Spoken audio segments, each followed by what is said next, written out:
So, to give you another perspective about identity and the transition from let going of one identity or two identities or whatever identity and either adopting another one or eventually releasing the culture of identity out of your body, mind, and spirit.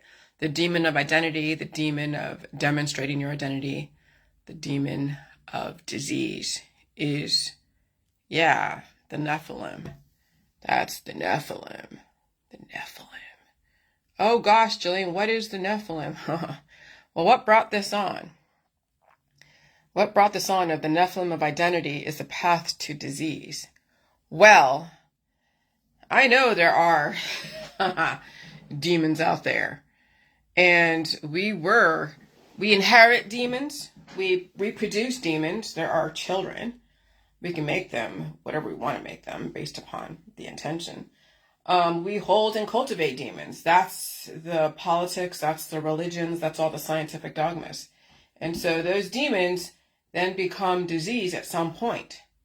And then when people start releasing the demons, and especially from the last 3 years, sometimes you will feel the presence of them, not only in your dreams, in your body, but also even right next to you, even in your room. Oh yeah, I've experienced and felt the demons of disease outside of my body in my room as I'm releasing those demons. Okay, when the dark forces gather, when I have to close the door to my room, when I see shadows going by and everything. And people do attract demons, not only in the waking world, but also in the dead world. And when we have this climate change and so much angst and disease, the veil between the dead and the living are so thin that people actually do talk to the dead in their body, in their mind, their spirit, in their dreams. Sometimes you don't even know who you're talking to out there. Sometimes you don't even know what you're looking at out there. Because yes, sometimes these demons and ghosts, whatever, they look like real people. Until you touch them. And that's a crazy fucking thing, okay? That's crazy. And so when I said that the demons do exist, and there was that post of this guy with 3 scratches on his neck, and somebody said, yeah, demons do exist. Oh, absolutely. And someone said, well, no, the demons are the Nephilim. I can make scratches on the back of my neck. Well, okay, I'm not saying you couldn't. I didn't want to argue with this person because at this point, there's no point arguing with people. As long as they're not too adamant and trying to convert me to their way, I'll let them say what they say until it becomes a problem. But I will also offer my side of it without going back and forth. But I'll make it as a post versus an actual response to a comment, because then you participate in a war that you can't win. You can't win any war against someone's beliefs. So you just let them say what they say, as long as it's not too influential and aggressive, and then respond in an articulate way. And that's what I decided to do. At first I wanted to respond and be like, well, maybe you are the Nephilim, but that wouldn't be a nice thing to say, and you don't want to imply that anyone's a Nephilim. They have to imply it about themselves and make a choice to release the demons or become a Nephilim to somebody else. And so when I thought about it, and I was dreaming this morning after watching all these videos about other countries, and I was awake late I went to bed early and was up at 1 or 2 in the morning. And then I watched a bunch of videos of these guys going into countries that were usually dangerous and are dangerous. And I woke up and had these crazy dreams, and I'm thinking oh, Nephilim. Well, what is Neph? Because I know these root words have so much meaning, and then the prefix and the suffix. And so I looked up Neph and I looked up Ilim, and I'm like, oh, okay, kidney functions, renal disease or renal functions. Cloudy P, oh, clouds. Cloudy P implies or is associated with too much protein in the urine, addictions, alcoholism, all these different things, dehydration, and then also clouds. When the clouds start gathering out there in the sky, that's when a hurricane, a lot of rain, tornadoes, inclement weather, even snow clouds, blizzards. And I'm thinking, oh, that's the Nephilim. because Neph is about, it also is about clouds, cloudiness, Neph, and also renal disease, cloudy urine. There is a connection. And then the Elim is the God, the study of, or Elim. Well, I wouldn't say study of, but Elim is God. So you have basically the Nephilim are the gods of disease. And when you think about this climate change and global warming and aggressive heat, aggressive cold, people are coming down with turbo cancers. They're dying from blood clots and strokes and heart attacks and aneurysms. Then you realize that when you see that picture of that cloud, the dark forces are gathering, that cloud is picking up steam and gathering, that's the Nephilim. I mean, yeah, you can associate the Nephilim with some bodies of giants, giants of the past. Yeah, there's giants today, but not as giant as they were way back when. But there are people who are 8 feet, 9 feet tall, and some of them are in Africa and other places. You have people here in America that are 7 or 8 foot tall. You're like, dude, that guy's... I mean, we just saw somebody at Best Buy who's super, super tall. And we're like, dude, you're freaking tall. Okay?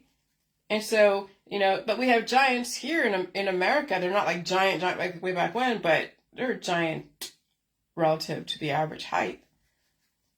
And so then we have to embody what a Nephilim is, since we can't bring back the giants unless it's through artificial intelligence. And so then disease and discontent and angst and anger and activism and all of that, and then the weather becomes the Nephilim. And so when we have the people who believe in the Bible are talking about Judgment Day and Armageddon and Revelations and all that, and the Nephilim are coming back and all this other stuff, yeah.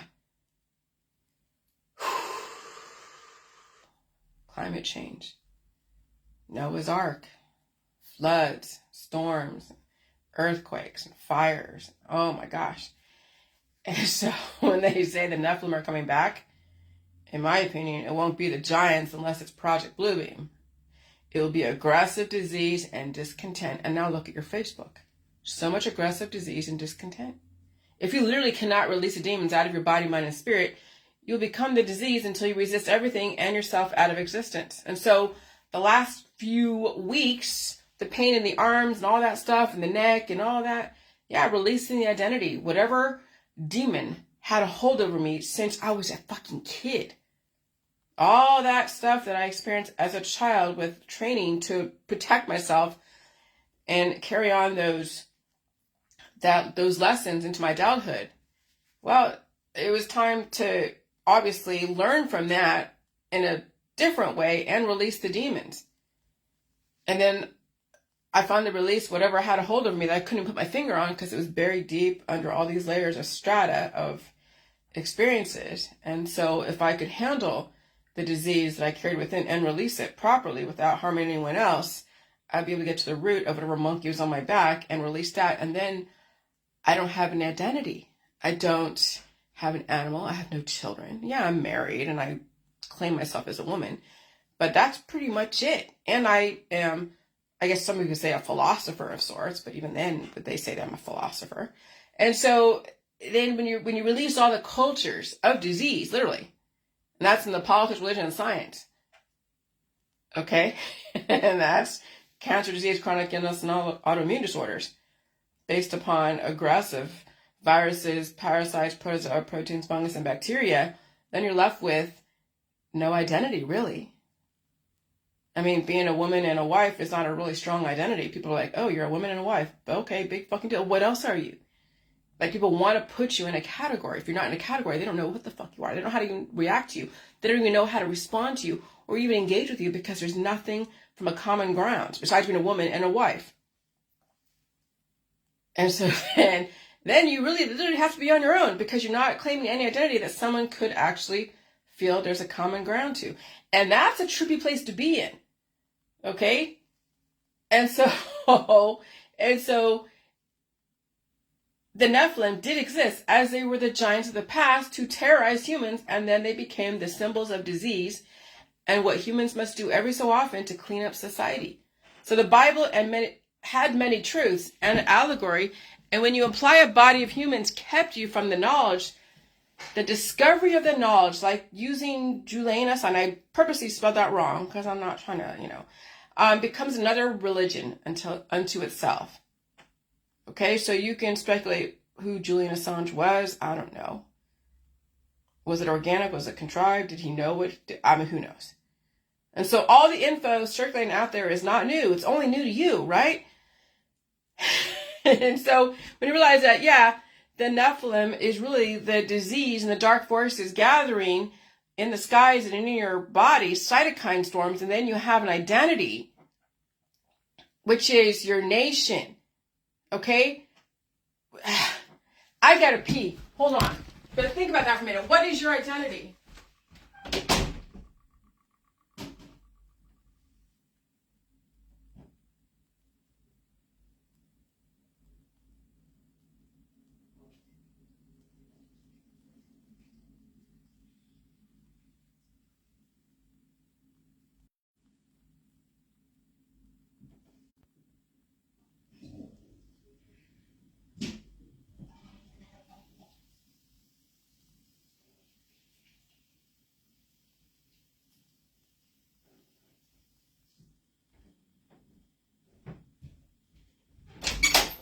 So what is your identity? And when you're given an identity in your politics, religion, and science, and your role in the family, and your role at work, and your role in the community, then people adopt certain behaviors.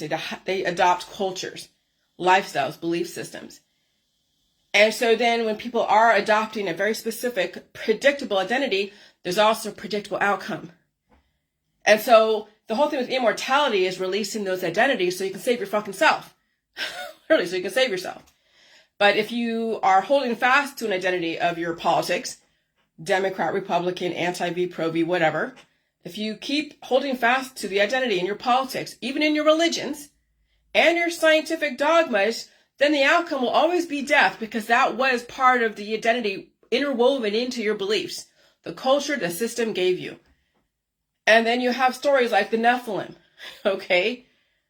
Or, New Earth, or Ascension, or whatever it is that the spiritual community has given you as an option, an alternative to the church, an alternative to to the Christianity or Judaism or Buddhism or Hinduism or anything else. And then you have also the different gangs. Some are taken from the old country, from like Italy and Russia and Ireland, Scotland, England, and Peru and Mexico. And you have organized cultures. We even have, organized gangs even in America. But some are more organized and more well thought out than others. And so not only did I get the exposure to academics as a kid and the Jewish culture and upper middle class in Silicon Valley and the engineering and the pharmaceuticals and behavioral scientists, but also then the streets of the gangs that were across the railroad tracks. So you had the Crips and the Bloods, and you also had the Norteños and Sureños, but I was more exposed to the Hispanic culture than anything else. And I learned a lot more from the Hispanic culture than any other culture out there, besides the Caucasian culture in Silicon Valley. And so when you're not adopting a specific culture, you have the freedom to explore. That's why I never chose a religion, even when I was raised Jewish, okay? But was given the opportunity to join a church, to join a Jesus cult in Hawaii, to join any kind of religion, to even join, families, join, occupations and societies. But it was just like so homogenized. And I wanted to be the evolution. I wanted to make it better. We can't do that when people are homogenized in a specific way. They don't want to be better, whatever that means. They want the looping. They want the reinforcement, the confirmation of their beliefs. And if you can't confirm their beliefs, then you're out. I get it. Fuck yeah, I understand. So there's no way I could have fit in with any place. No fucking way. And so then it was releasing the culture of disease. And realizing the Nephilim, yeah, it is the clouds, the storm clouds, dark forces gathering, the storm clouds gathering. And it also is the frequencies of disease. And then people's cultures of disease are coming to surface and they don't know what to do with it. They're resisting it. They're holding it down. They're trying to blame somebody else. But the system knew what they had to do to save humanity. And you have a choice. If you can't release the demons within, you will always find somebody else to blame out there. And the system always has a regulatory body of people who regulate humans. And they also give people choices. And if you can't choose to save yourself, if you're too weak to find a different way, then people become predatory. And then they become amenable to somebody abusing them, and they turn predatory from that abuse, and they don't know how to convert it to something usable. And so when societies are still stuck way back in the way back when, even back in 6,000 years ago, and they're doing aggressive things to each other, to women, to children, and whatever, in their own society, and they're reproducing children who believe in those things, developing into adults who then terrorize other people, what is society to do? You know how tiresome it is even in your community? Kids that are running amok, who don't have any parents watching them, that were abused as kids, and they don't have any kind of organized future, and they're out stealing stuff and bullying other people and doing whatever. But don't you get tired of people reproducing those kind of kids out there that you have to go and regulate with the law enforcement? Don't you think law enforcement get tired of regulating people out there? They're tired of people reproducing kids that don't have any kind of purpose in life? Well, what do you think the world leaders are dealing with in their own communities and even in neighboring communities? They got to regulate somehow. And if you can't control your own people and control your kids, somebody's got to fucking control them. If you can't control your own body and your mind and your spirit, you'll get everything cut out. And you'll stay stuck in a very specific paradigm. And you won't evolve, and there's an actual predictable result, which is ending in death. And you'll be blaming somebody out there and dropping platitudes everywhere, and then done. Because that's your choice. And so people do sell their soul out there. When you are trying to take away people's pain and suffering, you're selling a belief system, a lifestyle, and you're capitalizing on the suffering, either capitalizing on the suffering of people or taking the suffering away from them, capitalizing on their death. You sold your soul. And then when you've made so much money from all of your activism, thinking you're going to save the fucking world and having saved yourself, really, when you think about it, yeah, that's selling your soul. That's part of the machine. You're part of the depopulation agenda. How many activists out there who are making a shit ton of money off of the health and wellness industry, off the old chemtrail stuff, selling you organic or some supplement or some prayer book, making money off the suffering of people and then claiming they're taking away their suffering. The only way you take away someone's suffering is when you have a state-sanctioned euthanasia. That's the only way you take away someone's suffering. And so then what you're doing is you're systematically taking people's suffering through all the pharmaceuticals, through the herbs and extracts and detoxes. And then you're still part of the machine, and you're capitalized on it with social capital and also monetary. And so when I can walk away from all that, walk away from the Jilly Juice crowd and think about it. See, Jilly Juice is not being sold as a cure anymore. I mean, it was a long time ago, but you can't guarantee that, because half people will bring up the demons, the other half will release them and be cured for a minute until the demons wake up again in a different climate. And so I walked away from all that, walked away from people next to me, walked away from all of that. You can't sell pain and suffering, and you can't claim to take away people's pain and suffering. And you can't claim that you can save them. And if you're making money off that in the politics, religion, and science, then yes, you sold your soul. And also selling sexuality and selling all these identities and everything else. And so I walked away from all the wars that were given to us, all the different cultures, release the demons, how to feel the pain and suffering, even face some of the things that I had to deal with as a kid. And I'm finally free. The monkey on my back is gone. And now I see shit for what it really is. And people are too far gone. You feel bad for them. That's why I get tired of the arguments about narcissistic parents. Oh my God, when I see that, people are like, oh God, I had a narcissistic parent. I had this. Yeah, and you have kids. So if you claim that your parents, whoever they were adopted or not, were so bad to you, why the fuck did you have kids? Because now you're passing on that suffering to your offspring. When you're complaining about your ex-husband, your ex-wife, your ex-girlfriend, your ex-boyfriend. Okay? Well, now it is what would I call that? A self-fulfilling prophecy. You will inevitably pass that shit on to your kids. You probably shouldn't have had kids when you had so much angst from your parents, from a boyfriend or a girlfriend, but it happened afterwards. Yeah, well then that should have been a realization that you had to do something different. I don't know what that would, because no one taught you how to do that, and how would you know? I don't know.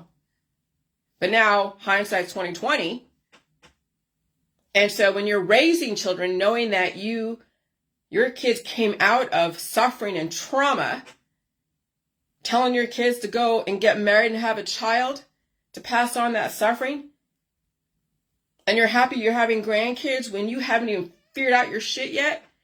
The system has to clean shit up because people keep having children on top of trauma, and they project it out there, and then they're on the hunt, and they're passing on their disease to their friends and family and everybody on Facebook, and they can't release the demons. Of course not. It's too painful. So they become the demons of disease. They become the Nephilim. That's what the Nephilim are. Those are the dark forces gathering because they can't release the demons within them, and they become one, and then the system has to clean it up. And so, yeah, if you can't save yourself, you can't save anyone else, you'll become the demons of disease. You become the Nephilim.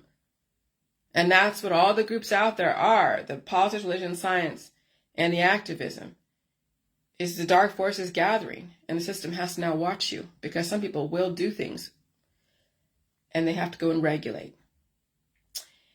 And so, I understand now why they had to develop those cultures back in the 80s, the gang cultures, to understand identity and what people do when they die for their identity. They will kill for their identity and die for it as well. And they will inflict some pain and suffering, but some societies are so organized that not only do you don't like the outcome of some of their ways of justice, but you can also take some key concepts from some of these organized old world styles and apply them to the new world without an outcome of being death and destruction. But you have to also realize what part you've played in the downfall of humanity when you think about it, and find a way to redirect or die for your beliefs, but you can't hurt anybody else in the process. That's why the system is a surveillance society. And that's why some of these people have to redirect. And sometimes they go into religions. I get it. Trading one culture for another. And I understand that. It's no different than trading one addiction for another. But eventually, even that, if you can find a way to get out of that and then turn to the food supply and see, but if you went from a gang culture to then a Jesus Christ culture, born again Christian, okay, and it's giving you some peace, okay, great. And that's about the best you can do, and you still have your addictions, okay, that's great. Some people can go from being a gang member to being a born again Christian to then potentially, if they didn't have any crazy surgeries or any wounds from their last affiliation, they could potentially find a different way to exist, to release the suffering, to release the pain, to become 100% clean and sober. And what would that look like? What would that even look like? That would be so amazing to even hear that story, if that could even exist. Okay? And so there's so many layers of the tree rings. When you finally get to the root of everything, then that's when you can rebuild and redirect and become the future. And you have a whole story behind you that you can't wait to put together. And so to have no identity except for being a woman, if that's what you want to claim, or a man, or a non-binary, and whatever partnership you're in with somebody. But if I didn't have a husband, then I would just be a woman, and that's it. But I wouldn't have any politics, religion, or science, or anything that I would claim as an identity. And when you don't have an identity, then you have dreams where you don't have a phone, you don't have your ID, right? You're lost somewhere in the wilderness. Not so much lost in a way, but you don't have an identity. And it's not a bad thing. Except that you'll be lonely. I don't say I'm lonely, but people don't know how to relate to you. They can't relate to you, because what would they relate to you on? What level? Some kind of weird science experiment, and that's it. So instead of triggering that in people, if they don't even know how to fucking relate to you, so they don't relate to you at all, which I completely understand, then you gotta be strong on your own. But releasing those cultures of identity is such a trip. And it is biological. See, when I was at Landmark Education, and they were trying to do that intellectually, release the cultures of identity and meaning and belief, and they're thinking that intellectually you can override whatever's programmed you biologically, it's only very temporary. That's like taking on an addiction. Trying to cover up stuff biologically and then adopt another belief. Okay, I'm not this, but I'm this. Because even speaking something to an existence is one half of it, but biologically, if you have microbes inside programmed in a specific way that is torturing you and you can't release those demons within, then no matter what you say, it's going to actually be in conflict with yourself, and you'll be at war with yourself all the time. You're like, I'm this way. Like people who are like gender, or not, let's say sexuality. Let's say they are gay. And yes, that is an actual sexuality. That is a biological sexuality. It's not a choice. I mean, I guess some people it could be relative to how strong that biology is. But when you say, okay, so when you have people that go to these places where they're trying to therapize that biology out of them by saying, okay, you're not gay, you're straight. And so then you're in conflict. Biologically, you're gay, but someone tells you have to be straight, and that's the war, that's the angst, that's that's what people die from, is the war, because they don't know how to release the demons, whatever they are, or they don't know how to just be like, okay, I'm not going to go take on another identity if that's not my identity. And I couldn't tell you which one is the most correct. You see, even though I'm claiming to be hetero, yes, I could be gay and not be so aggressive, but I could still say that, immortality is possible, so as long as the environment holds life. But I wouldn't be so aggressive in my proclivities. I would be emotionally attached to the person, and maybe there's things you can do, whatever, to bond in a physical way. And so you could be gay, you could be hetero, you could be someone that is legal in their sexuality, who is mature enough to know what the fuck they're doing, okay? And you could actually be immortal and still claim some kind of sexuality. It doesn't have to be hetero. It could be, yes, it could be whatever, LGBTQ, okay? But you won't have so much of the demons of disease plaguing you. And you stay away from people who are extremely judgmental. And then let the system develop the children to be the functioning members of our society, because obviously you're seeing out there people are having kids, and these kids don't know what the fuck they're doing. They don't know who the hell they are. These kids are having issues with even themselves and their family. And so, yeah. So immortality is when you literally release the demons of identity, the Nephilim of disease of identity. And that's a hard pill to swallow, especially when you have been brought up in disease and trauma and identity. And so when the bodies of disease inside your body know that their days are numbered, people become very reactive out there. And they look for a savior, hunting for a Satan, and vice versa.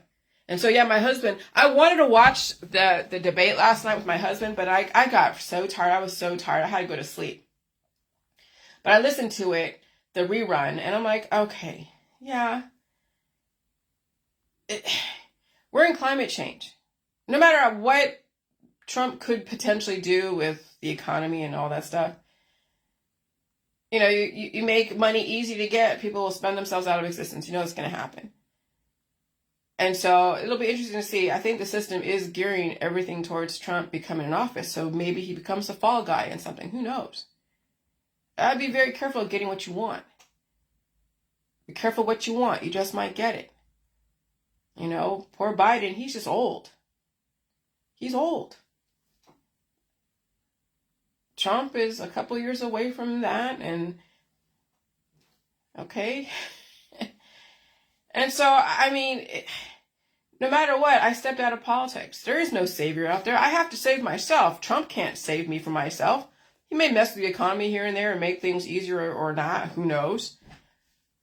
But in reality, when it all comes down to it, you're the one that has to wake up every morning with yourself. You're the one that has to go to work or do whatever with yourself. You're the one that has to go to the restroom by yourself.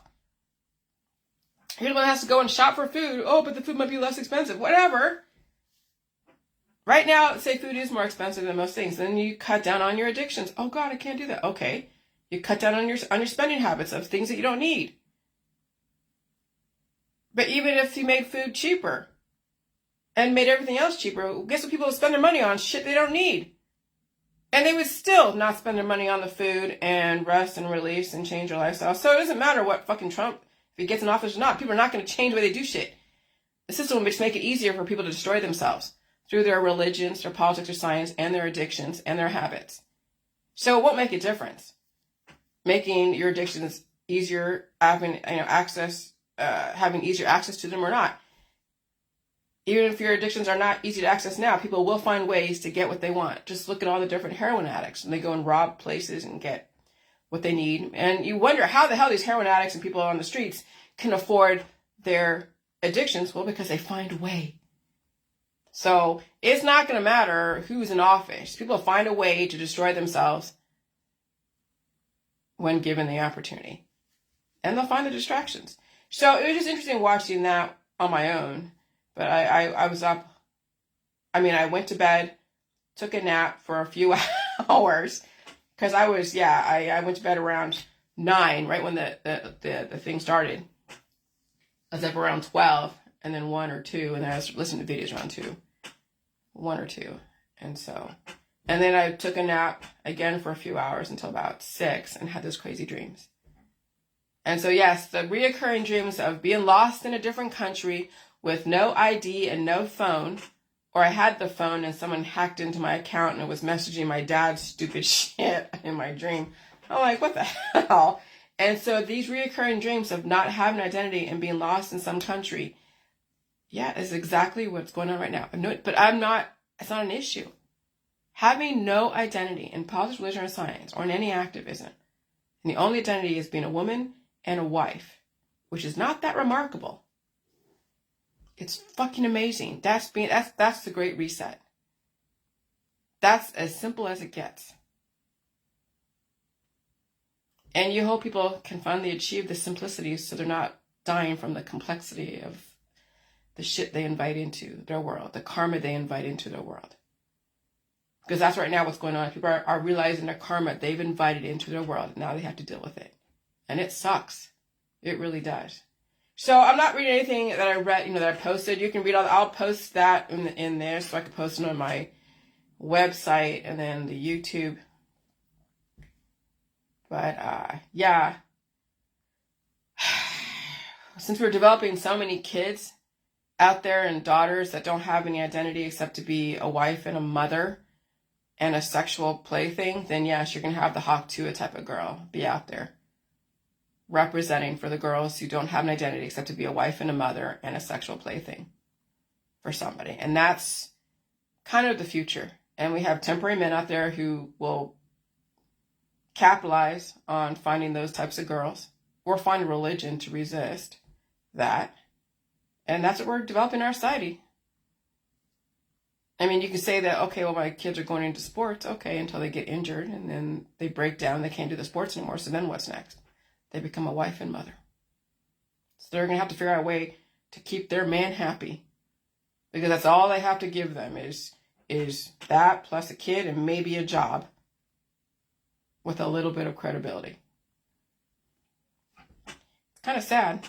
But when you adopt an identity, that's kind of what happens. Then you trade for one identity for another one, for another one, for another one until done. And that's the future for these girls and boys. All right, bye.